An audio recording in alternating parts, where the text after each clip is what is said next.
Os mais diversos tipos de fluidos são regularmente inseridos e drenados através de tubulações de tanques diariamente. Exemplos incluem água potável, sucos de frutas, óleos, combustíveis, ácidos ou soluções salinas. Uma vez que esses meios podem ter propriedades completamente diferentes, existem princípios de medição diferentes para detectá-los. Por exemplo, medição de nível. Existem várias técnicas de medição. Nesse vídeo será apresentado a técnica de medição que utiliza o princípio da capacitância. Para melhor entendimento desse princípio será apresentado um breve histórico sobre como o capacitor foi projetado. O capacitor foi desenvolvido por Edvard Georg von Claeys e Peter von Missenbroek em 1745. Em 1775, Alessandro Voltaire inventou um capacitor aprimorado, os quais são utilizados até hoje, é claro, com algumas melhorias, mantendo o mesmo.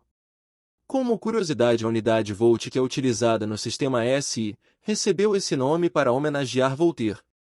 A descoberta da indução eletromagnética por Michael Faraday facilitou a geração de campos elétricos que, juntamente com a invenção de capacitores, serviram de base para a aplicação da instrumentação de capacitância.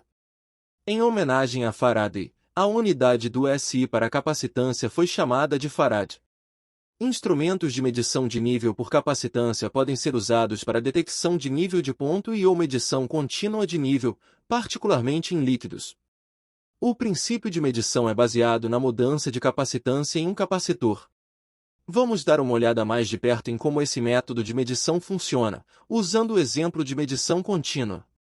O espaço entre dois objetos com cargas desiguais é chamado de campo elétrico, e nesse espaço, uma carga elétrica exerce força sobre outra carga elétrica. A magnitude e direção do campo elétrico são representadas por linhas de campo.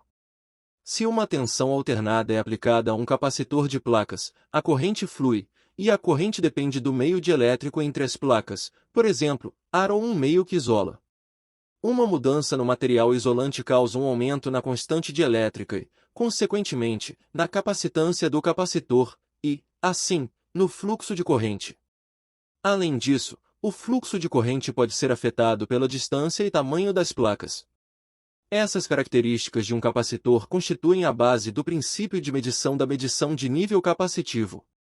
A parede do tanque eletricamente condutiva e uma sonda dentro do tanque formam um capacitor, e as mudanças de capacidade do capacitor são usadas para determinar o nível na medição de capacitância.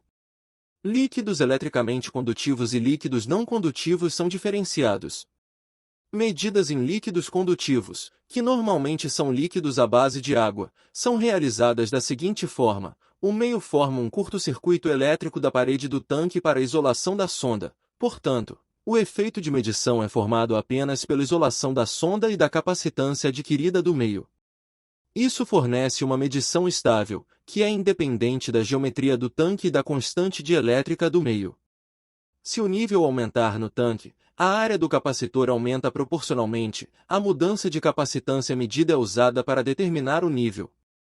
A mudança de capacitância em líquidos não condutivos, que normalmente são óleos e solventes, é causada pela constante dielétrica mais alta do meio em relação ao ar.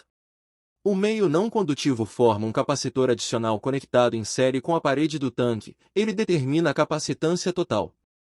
Se o nível aumentar no tanque, a área do capacitor aumenta proporcionalmente, a mudança de capacitância medida é usada para determinar o nível e aumenta à medida que o nível sobe devido à constante dielétrica mais alta do meio. A medição, portanto, depende da constante dielétrica do meio e da geometria do tanque. Portanto, sondas de tubo aterrado são predominantemente usadas, representam uma geometria definida e aumentam o efeito de medição por pequenas distâncias entre as placas.